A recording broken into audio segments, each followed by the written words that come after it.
같이 인사 한번 하겠습니다. 할렐루야.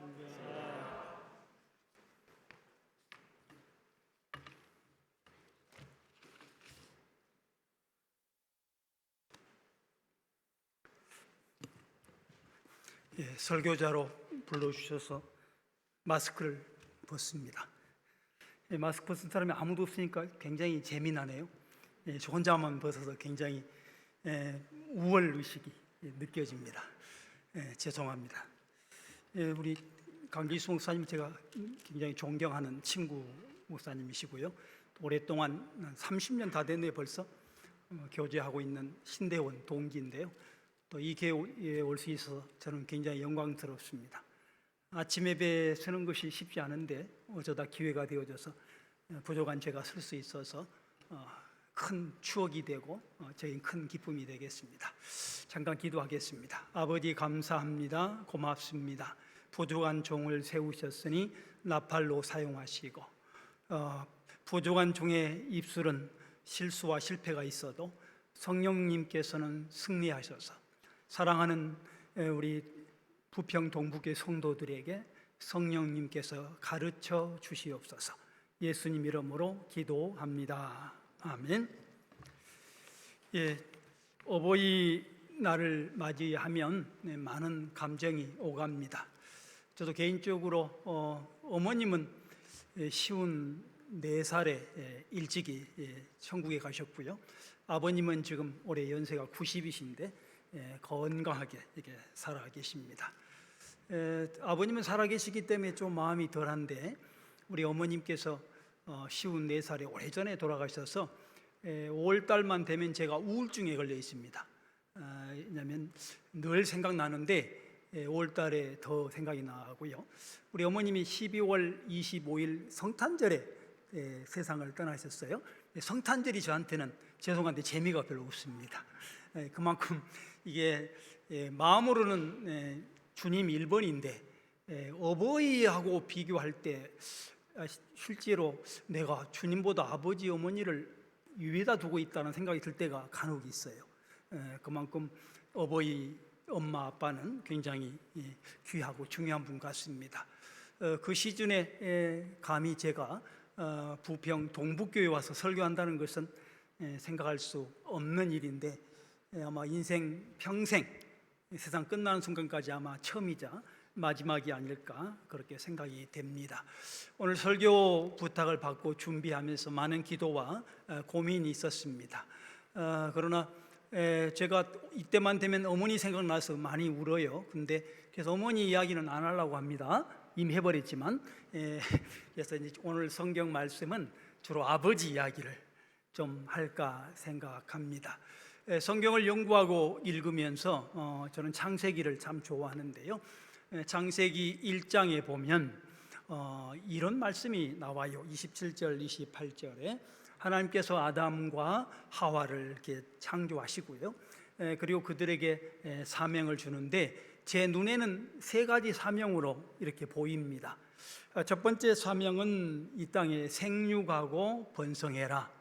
그러니까 앞으로 많은 자녀들을 낳고 또 자자손손 대대손손이 끊어지지 않도록 해라. 나는 그렇게 명령으로 저에게 들리고요.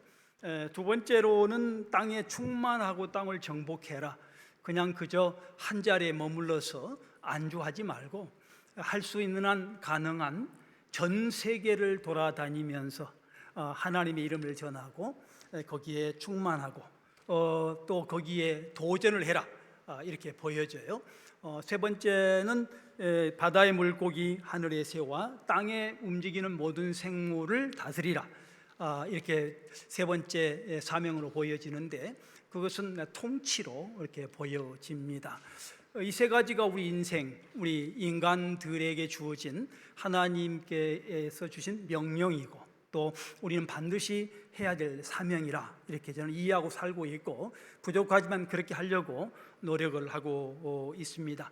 개인적으로는 제 아이가 3명인데 번성은 그렇게 많이 못했어요. 우리 아버님은 6명을 낳으셨는데 저는 3명밖에 못 낳기 때문에 번성을 못했는데 실패자입니다.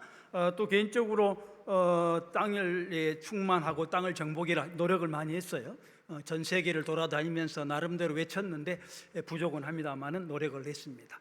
다스림도 나름대로 마음에 가지고 있는데 부족하기 짝이 없습니다. 이런 내용을 가지고 묵상하다가 성경 속에 여기에 제가 생각하는 이 소명 비전에 상당히 접근되어 있는 인물이 있다는 것을 알게 됐습니다. 성경에는 약 2,970명 정도 인물이 등장을 해요. 근데 그 중에 많은 분들이 훌륭한 분들입니다만은 그 중에 저는 아브라함이라는 사람을 상당히 마음에 품고 이렇게 살아갑니다. 여러 가지 이유 때문에. 첫 번째 그 중요한 이유는 여러분, 아브라함이라는 사람의 이름 뜻이 참 좋아요. 큰 아버지라는 뜻이잖아요. 아브람, 처음에 태어났을 때. 그리고 2091년쯤 되어져서 75세가 되어지는데 그때쯤 하나님과의 약속에 의해서 아브라함으로 이렇게 이름이 바뀌잖아요. 이 아브라함은 뜻이 이제 민족의 아버지, 열국의 아버지 이렇게 되어 있어요. 그래서 아버지란 단어가 참 좋아요.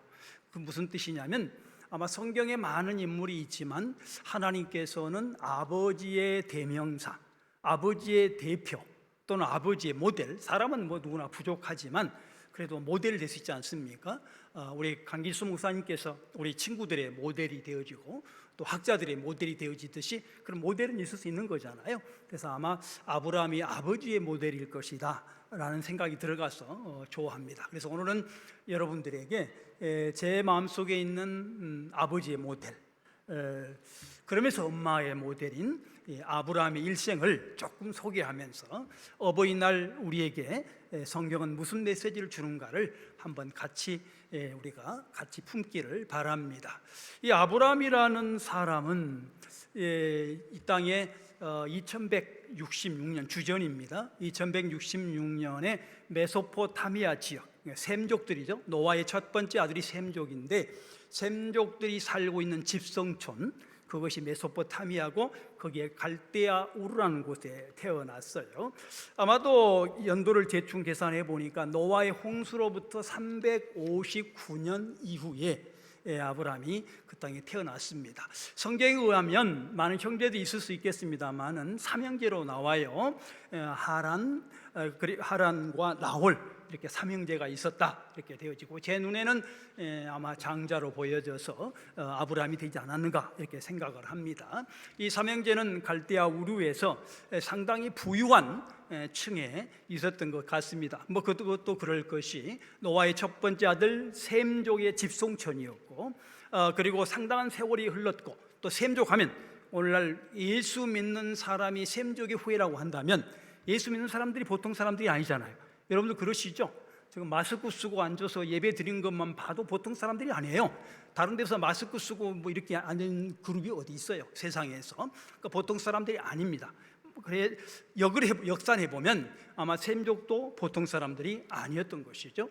거기에서 열심히 살았고 300여 년 동안 가꾸고 일구고 공부하고 삶을 함으로 정말 부유한 삶을 이루었던 것 같아요. 어떤 책자에 의하면 아브라함의 이 셈족, 이 사람들은 갈대아 우르에서 왕족이었다 또는 귀족이었다 이렇게 기록된 책들이 참 굉장히 많이 있어요.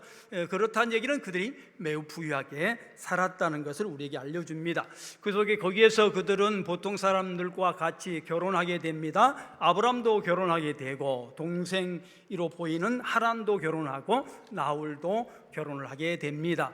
상당한 기간 동안 행복하게 살았어요. 남 부럽지 않았습니다.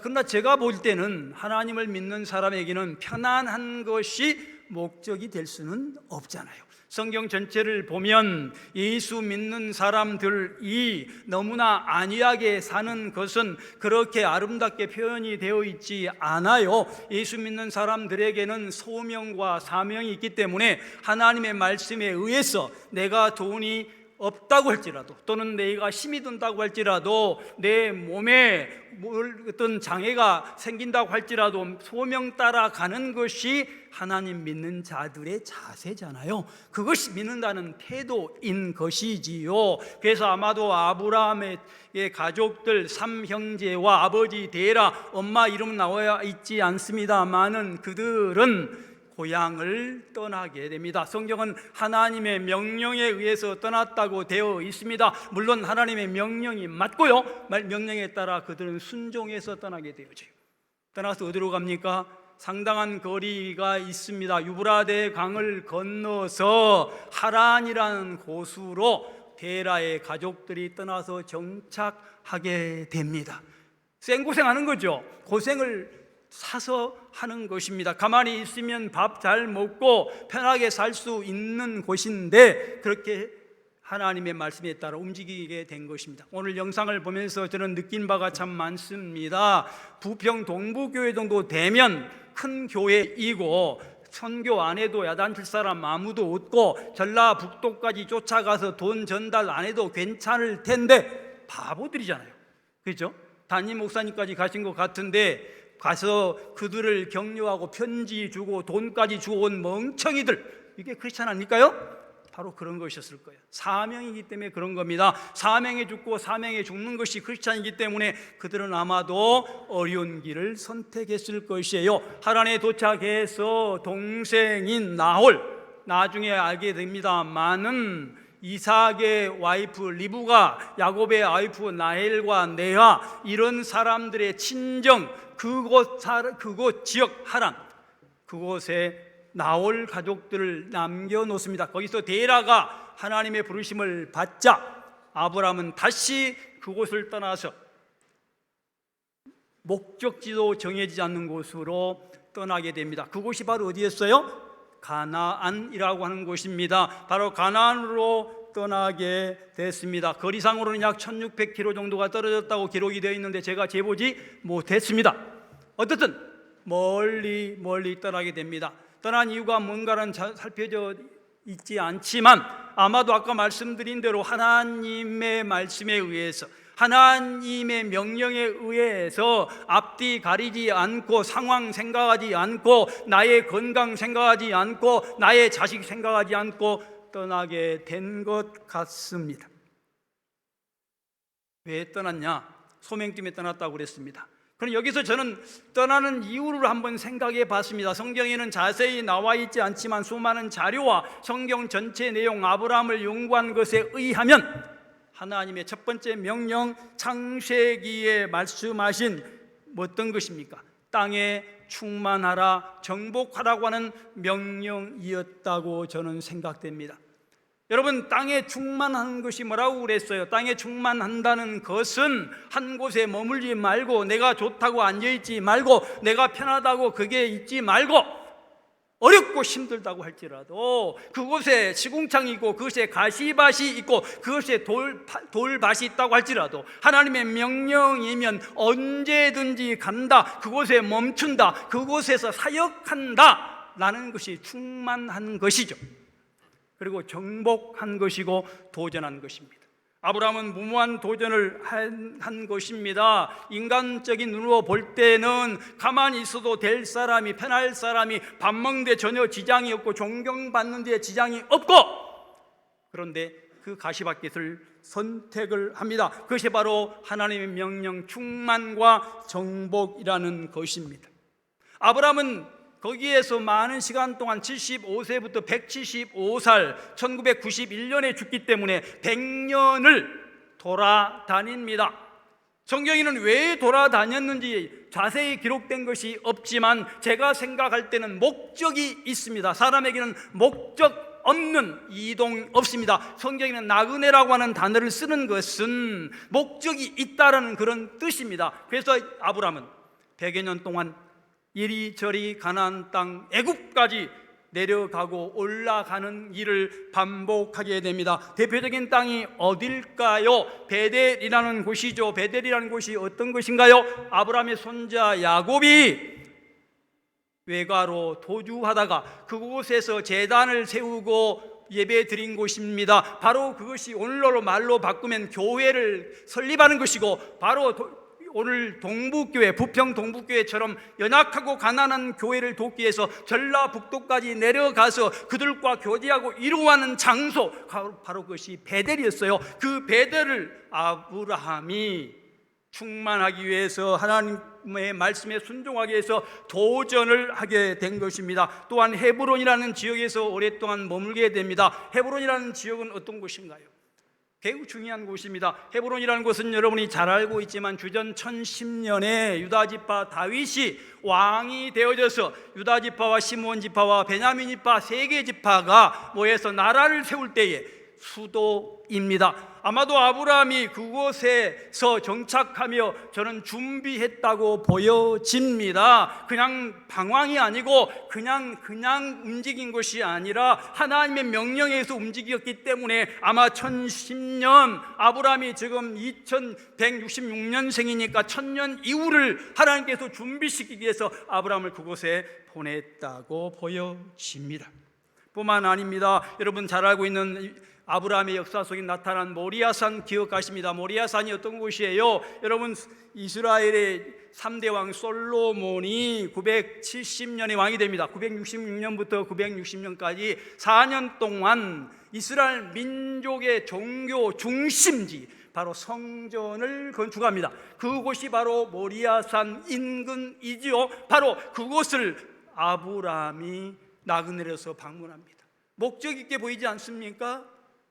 아브라함은 지금 하나님의, 자기 자신이 알았는가는 모르겠지만 하나님의 명령인 충만과 도전, 정복을 위해서 열심히 사역한 것입니다. 그것이 아브라함의 인생 100년의 기록인 것입니다.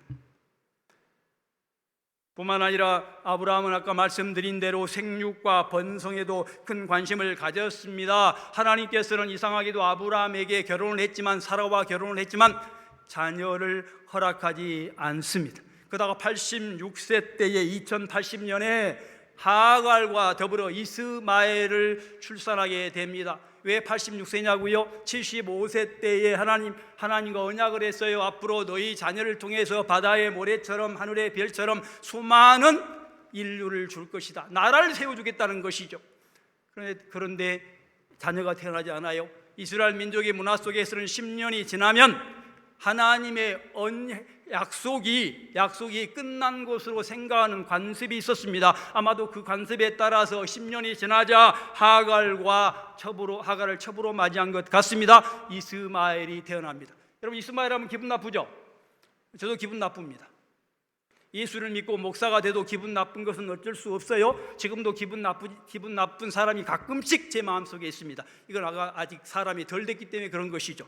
어쩔 수가 없어. 사람이 덜 됐어도 기분 나쁜 건 기분 나쁜 거예요. 이슬람의 시조가 이스마일이라고 생각하기 때문에 기분이 나쁜 겁니다. 온갖 기독교, 온갖 교회를 비방하고 공격하기 때문에 기분 나쁜 거죠. 그러나 하나님의 어떤 작정, 허용적 작정이라고 하지만 그 속에 태어난 인물입니다. 저는 한번 이 인물에 대해서 생각해 본 적이 있어요. 기분 나쁘고 오늘 교회를 방해하고 기독교를 방해한 세력은 나쁘지만, 그러나 하나님의 역사 통치 속에 들어있는 것은 맞습니다. 예수 믿는 사람만 하나님의 자녀가 아니라 믿지 않은 사람도 하나님의 창조 피조물인 것이 확실하기 때문입니다. 그렇다면 왜 이런 인물이 태어나게 됐을까요? 고민하기 시작합니다. 저는 이런 생각을 해보았어요. 제가 식물학자는 아닙니다만은 언젠가 제가 어떤 책을 읽어봤습니다. 소나무와 참나무 이야기입니다. 제가 틀리면 말씀해 주세요. 저한테 말할 사람이 없겠지만 목사님을 통해서 말씀해 주시면 배우겠습니다. 제가 알고 있는 지식은 이렇습니다. 소나무를 크게 키우기 위해서는 옆에다 참나무를 심어야 된다. 그런데 참나무를 심을 때와 심지 않을 때는 차이가 있다. 참나무가 소나무 옆에 심으면 소나무들이 생기가 발랄해져서 참나무를 죽이기 위해서 온갖 작당을 땅속 밑으로 한다. 그리고 결국 소나무는 참나무를 죽이고 생생한 소나무 숲을 만든다. 소나무 숲을 만들기 위해서는 그래서 참나무를 심어야 된다. 그것 아닐까요? 교인들 가만히 두면 눈이 생기가 없어져요. 돈이 생기면 눈이 생기가 없어집니다. 복이 오면 생기가 없어집니다. 자녀가 서울대를 가고 자녀가 출세하면 부모들이 생기가 없어져요. 돈 생기고 집 사면 생기가 없어져요. 그럴 때 참나무 한 그루가 약효를 발휘합니다. 아픔과 고난이 필요한 것이죠. 그것을 통해서 어떻게 돼요? 바로 교회가 발전하고 가정이 발전하고 신앙이 제고가 되는 것이에요. 그렇기 때문에 이슬람은 그런 역사를 하는 그런 종족인 것 같습니다. 아브라함은 드디어 2066년에 이삭이라는 아들 부속사의 인물을 탄생시킵니다. 1886년 180세를 살 때까지 이삭은 아버지의 교육 속에서 열심히 살아가게 되고요. 이후에 야곱, 요셉 그리고 모세 등등 충만한 이 땅에 정말로 후손들을 번창시키는 역사를 이룹니다. 번창이 그냥 번창이 아니라 수만 많은 것이 아니라 1446년에는 약 250만으로 추정되는 이스라엘 민족이 애굽 땅에서 출애굽을 하지만 수만 많은 것이 아니라 속이 꽉 찬 250만, 물론 실수 많지만 하나님을 경배하는 250만이 탄생하는 출발을 아브라함이 이루게 됩니다. 비록 출발을 약하게 했지만 하나님의 은혜이지만 아브라함을 통해서 역사가 일어납니다. 그것이 바로 생육과 번성이었어요. 성경에 말하는 인간의 소명, 임무는 생육과 번성인 것이고요. 아버지의 임무, 엄마의 임무도 생육과 번성인 거예요. 그냥 태어나게 수만 많이 태어나는 것이 아니라 그들을 하나님의 말씀으로 양육해서 세상을 이끌 인물로 만들고 정치, 경제, 사회문화, 예술 속에서 공헌할 수 있는 자녀를 만들 임무, 이것이 바로 생육과 번성인데 아브라함은 그 일을 이루었고 드디어 1010년에 다윗이 왕이 되어지고 솔로몬이 왕이 되어지고 930년 남북이 나눠지고 586년 남쪽이 멸망할 때까지 이스라엘은 세계 속에 영향력 있는 국가가 된 것이죠. 이것이 생육과 번성인 거예요. 그냥 우리끼리 편하게 사는 것이 아니라 어렵다고 할지라도 바로 하나님이 주신 국가 대한민국이라면 대한민국 정치, 경제, 사회문화, 예술, 체육, 종교 등에서 하나님을 믿는 장로의 자녀, 목사의 자녀, 집사, 권사님의 자녀가 정말로 위대한 지도자가 되어져서 힘 있는 국가를 세우는 일, 그런 일을 아브라함이 출발을 해서 이룬 것입니다. 세 번째로 아브라함은 이 땅에 태어나서 아까 말씀드린 세 번째 사역, 통치에 최선을 다합니다. 여러분, 통치한다는 것은 아까 다스린다는 말입니다. 성경에 의하면 바다의 물고기, 하늘의 땅에 있는 모든 물건, 피조물을 다스린다는 뜻입니다. 다스린다는 전제가 무엇인가요? 바로 공부한다, 바로 교육한다라는 뜻입니다. 교육을 받지 않으면 절대로 다스린 자가 될 수 없어요. 제가 말하는 것은 박사학위를 받아야 된다, 서울대학교를 나와야 된다, 대학교를 나와야 된다는 말이 아니에요. 그것도 좋죠. 박사를 받는 것은 받지 않은 것보다 좋을 것이고 서울대학교를 나오는 것은 서울대학교를 나오지 않는 것보다 좋을 것입니다. 그러나 저는 그것보다도 자기가 처한 부분에 전문가가 되지 않으면, 교육을 받지 않으면 절대로 지도자가 될 수 없고 통치자가 될 수 없습니다. 하나님을 믿는 자가 정치인이라면 정치가의 최고가 되어야 되는 것이고, 그분이 의사라면 의료계의 최고가 되어야 되는 것이고, 그분이 교사라면 최소한 자기 학교에서 최고의 전문가가 되어야 되는 것이에요. 그래야 통치할 수 있는 것이고, 그래야 하나님 말씀대로 이끌어갈 수 있는 것이에요. 3등 4등 꼴등이 돼서는 절대로 지도자가 될 수 없는 것이죠. 아브라함은 바로 지금 지도자로서 충분한 준비와 역할을 했다는 것입니다. 많은 지도의 내용이 나옵니다만은 저는 이렇게 생각을 합니다. 하나님의 미묘한 것입니다. 저는 연도를 좋아해요. 제가 연도 몇 개 지금까지 말했죠. 저는 연도를 좋아합니다. 역사를 좋아하기 때문에 자랑하고 할까요? 어차피 안 볼 사람들인데 제가 성경에 연도를 다 외우고 있습니다. 창세기부터 계시록까지 연도를 다 외우고 있다고요? 자랑입니다. 안 볼 것이니까.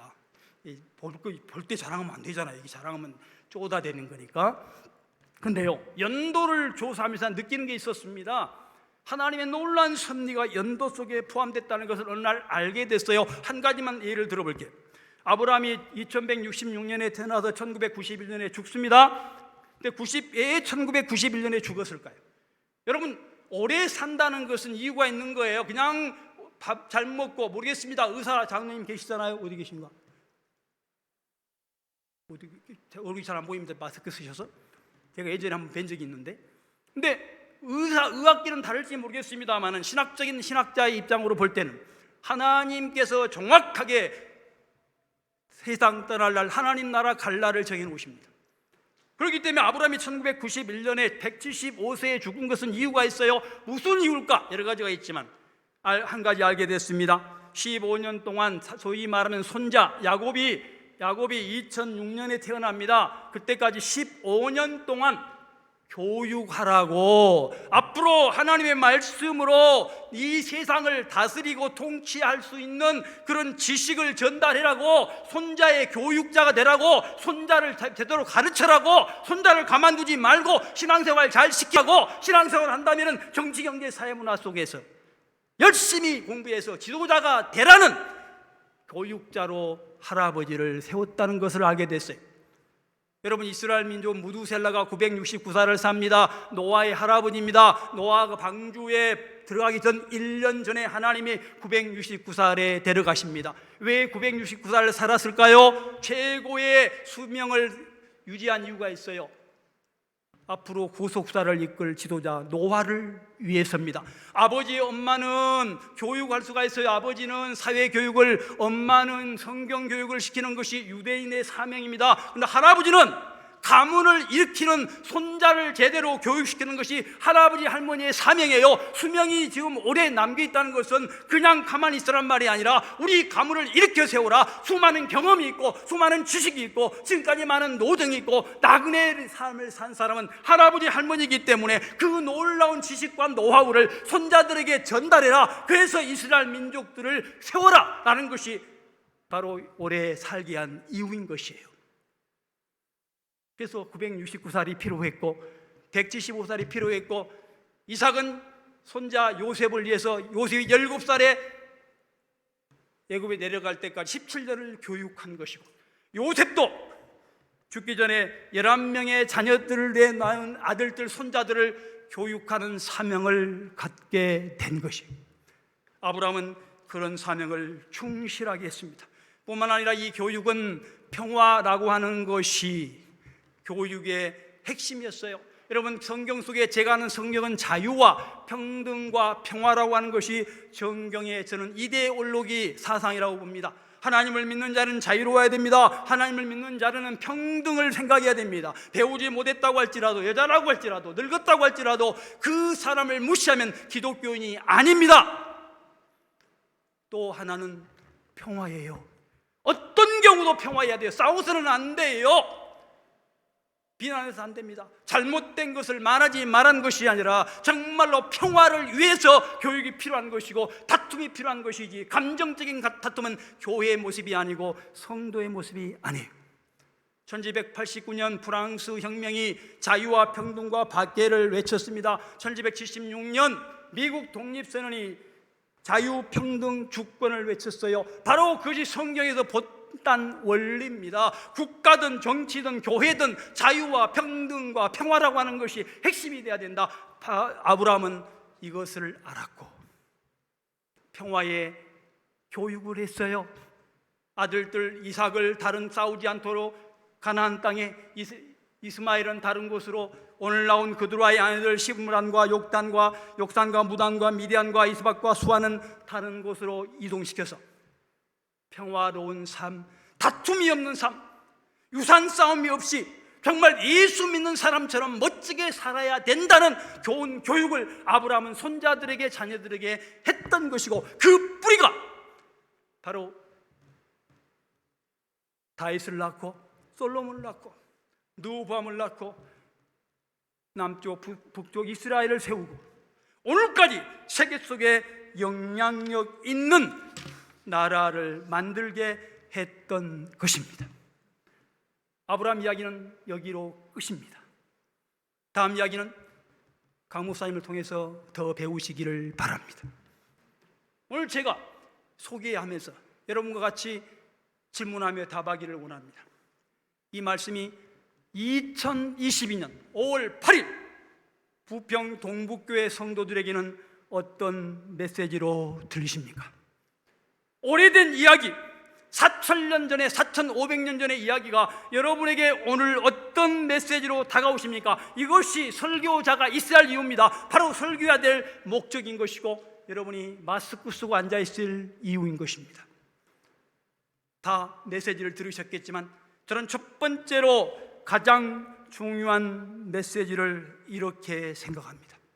여기 계신 부모님들, 아직은 결혼하지 않은 어린 자녀가 있지만 부모님들, 특별히 어르신들, 저는 70세 이상을 굉장히 좋아합니다. 그런 분들은 반드시 이후 여하를 막론하고 존경, 사랑, 대접을 받아야 합니다.